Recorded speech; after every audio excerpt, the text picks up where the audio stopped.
Halo teman-teman, kembali lagi dengan saya Muhammad Fatah Budianto. Pada kesempatan kali ini, saya ingin berbagi ataupun sharing kepada kalian semua tentang bagaimana cara mengoptimalkan kamera handphone untuk kegiatan foto. Nah, disclaimer terlebih dahulu. Yang pertama, bahwa kamera yang ada di handphone ini cukup berbeda dengan kamera DSLR ataupun mirrorless. Kenapa saya katakan demikian?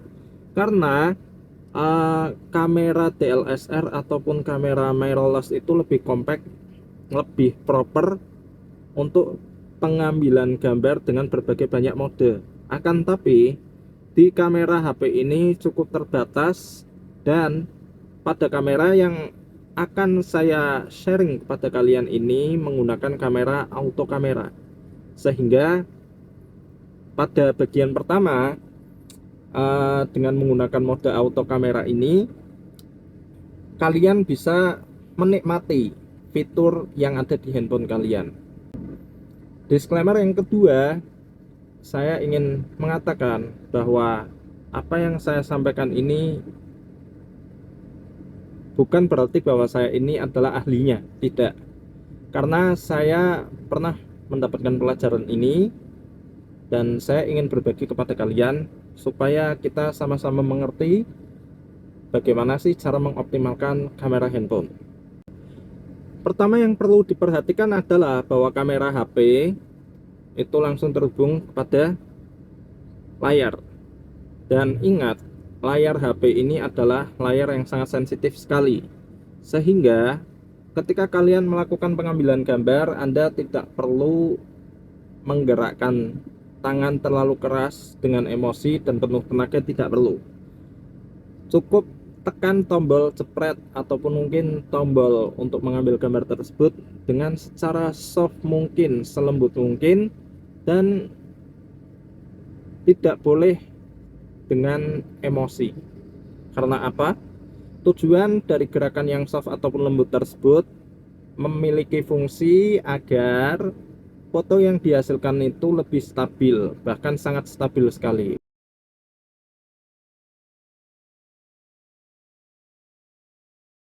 Gambar yang pertama, kalian bisa melihat bahwa hasil dari jepretan kamera itu stabil.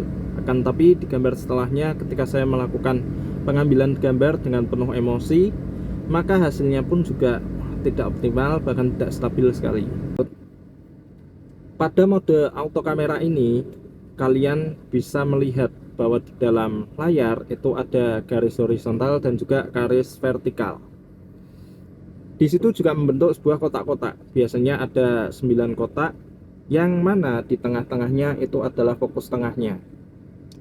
Untuk mode yang pertama, ingat, setiap objek itu pasti memiliki yang namanya wajah. Contoh kayak saya ini wajahnya di depan. Nah, kalau posisi seperti ini, maka posisikan wajah objek ini tepat berada di tengah kamera. Ini kalau kalian lihat, posisi wajah saya itu fokusnya berada di tepat pada kotak tengah. Jadi seperti itu ya teman-teman. Kemudian untuk yang kedua, gunakanlah ruang yang ada di depan muka ataupun di depan wajah itu jauh lebih banyak daripada yang ada di belakang. Contohnya seperti ini nih. Nih. Nah, contohnya seperti ini. Ketika kalian mau melakukan pengambilan gambar, setiap objek itu pasti punya muka, maka posisikanlah ruang yang ada di depan muka itu jauh lebih banyak daripada ruang yang ada di belakang sini nih. Kalian bisa melihatnya kan? Nah, itu adalah posisi yang kedua. Terus, bagaimana contohnya? Berikut adalah contohnya.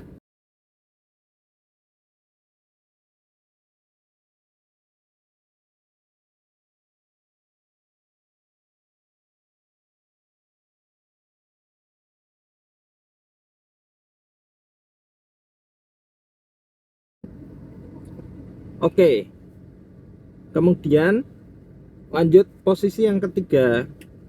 Yang namanya sebuah objek itu pasti berbeda-beda, dan bahkan ada dua objek dalam satu gambar.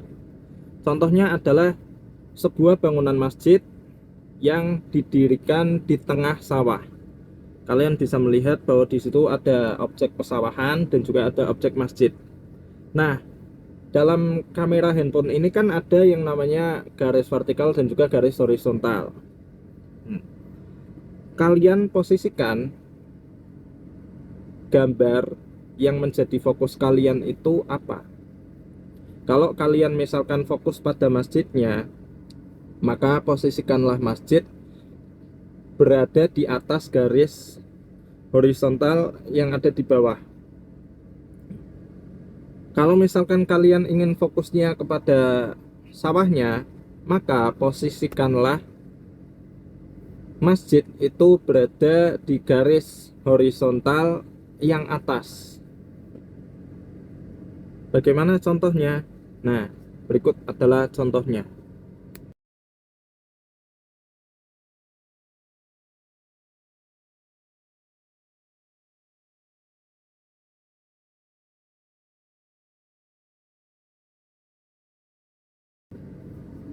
Oke, jadi kira-kira seperti itu sih untuk bagian yang pertama. Karena penggunaan kamera handphone ini kan pasti sangat diperlukan sekali bagi setiap orang, terlebih sekarang ini kan sudah banyak sekali orang yang menggunakan HP dengan HP yang di atas mid-range, ataupun mungkin sudah paham apa spesifikasi HP beserta kameranya. Untuk mengoptimalkan itu semua, memanfaatkan berbagai macam fitur, semoga apa yang saya sharing kepada kalian ini bisa bermanfaat. Tentunya bisa membawa kalian menjadi upgrade diri yang lebih baik lagi dari sebelum-sebelumnya. Mungkin itu saja yang bisa saya sampaikan. Mohon maaf apabila ada kekurangan. Jangan lupa like, share, dan juga subscribe channel ini. Saya Fatah Dianto ucapkan terima kasih.